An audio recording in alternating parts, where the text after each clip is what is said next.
কর্মীরা রাস্তায় মার খাচ্ছেন, অথচ দেখা নেই বিদ্যুৎ নিগমের অফিসার ও ইঞ্জিনিয়ারদের। এমনকি প্রয়োজনের সময় তাদের ফোন করলে তারা রিসিভ করেন না কিংবা ফোন বন্ধ করে রাখেন। এদিকে নিরাপত্তাহীনতায় ভুগছেন নিগম কর্মীরা। এদিন বিলুনিয়ায় ক্ষুব্ধ জনতার হাতে আক্রান্ত বিদ্যুৎ নিগমের কর্মীদের সড়ক অবরোধ এবং কর্মবিরতি থাকে। তারা প্রশাসনের ভূমিকা নিয়েও ক্ষোভ উগরে দিয়েছেন।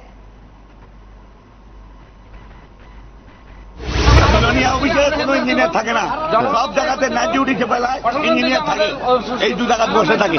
আমাদের বিলুনিয়াতে কোনো ইঞ্জিনিয়ার থাকে না, শুধু হেলার মাধ্যমে লাভ নেই।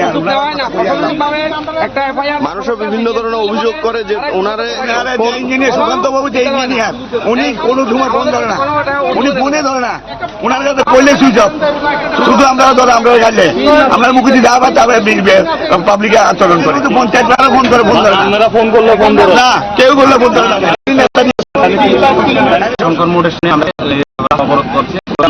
বিভিন্ন ভাষা ব্যবহার, মানে বেশি বেশি ভাষা ব্যবহার করছে। অনেক মহিলা এবং পুরুষ আছে, প্রায় 150 থেকে 200 লোক। মানে আমরা আটক হচ্ছে, ধরে এরপরে আমরা গাড়ি থেকে নামাই গাড়িতে ভাঙচুর করছে, আমরাও মারধর করছে, প্রচন্ড পরিমাণে মাত্রা আছে। কালকে আমাদের অভিযোগ, আমরা 2টা পর্যন্ত আমরা এখানে বসে দিচ্ছি, কোনো প্রশাসন নাই, কোনো কিছু নাই। আমরা চোরের মতন আইতো বাদ দিয়ে আইতো।